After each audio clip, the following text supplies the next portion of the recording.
Merci, Monsieur le Président, de bien vouloir me donner la parole. Pourquoi la Russie n'a-t-elle pas apporté à l'Iran un soutien aussi clair, immédiat et massif que celui que les États-Unis ont apporté à Israël? Est-ce une divergence d'intérêts, un choix stratégique ou une volonté d'éviter une escalade directe avec l'Occident?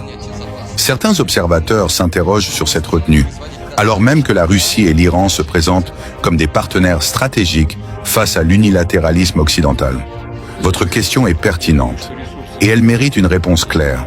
Vous me demandez pourquoi la Russie n'a pas apporté à l'Iran un soutien aussi visible, aussi bruyant que celui que les États-Unis ont offert à Israël. Mais vous oubliez une chose essentielle. La Russie n'agit pas pour l'image. La Russie agit pour l'équilibre. Et surtout, l'Iran n'est pas Israël.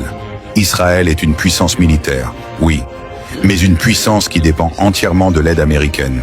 Sans Washington, pas de bouclier antimissile, pas de soutien logistique, pas de couverture diplomatique. L'Iran, c'est tout le contraire.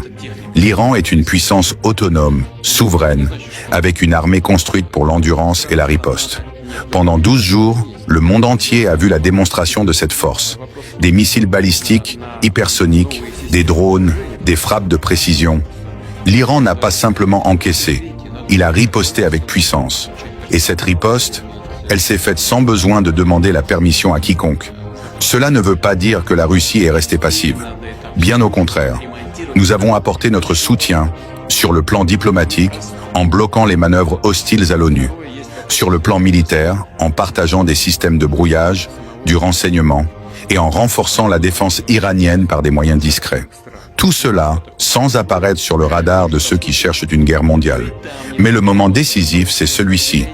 Lorsque Donald Trump a compris que l'Iran tiendrait, et lorsque la Russie a envoyé un message clair, si Israël va plus loin, si l'Iran est frappé dans ses fondements, alors nous ne resterons pas silencieux.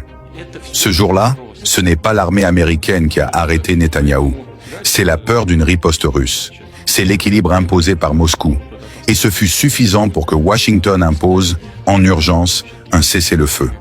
Pourquoi ne pas s'afficher comme les Américains?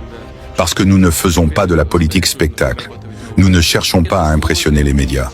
Nous cherchons à empêcher l'embrasement du monde. Une implication militaire directe aurait été un cadeau pour l'OTAN. Elle aurait ouvert la porte à des frappes contre la Syrie, contre nos bases, à une escalade incontrôlable. Et je ne suis pas président pour satisfaire l'émotion. Je suis là pour préserver la stabilité, même quand elle exige la patience, même quand elle exige le silence.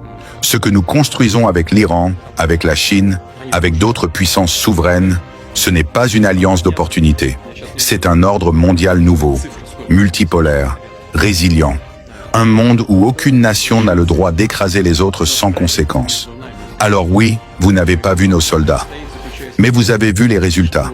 Israël a reculé, les États-Unis ont hésité, et l'Iran, lui, est resté debout. Parce qu'il est puissant, et parce qu'il sait qu'il n'est pas seul. La Russie n'a pas crié, elle a pesé. Et parfois, ce n'est pas celui qui parle le plus fort qui est le plus dangereux. C'est celui dont le silence fait trembler les calculs des autres. Si vous partagez cette vision, si vous refusez la manipulation et la guerre par procuration, alors partagez cette vidéo. Faites entendre une autre voix, une voix souveraine, une voix libre.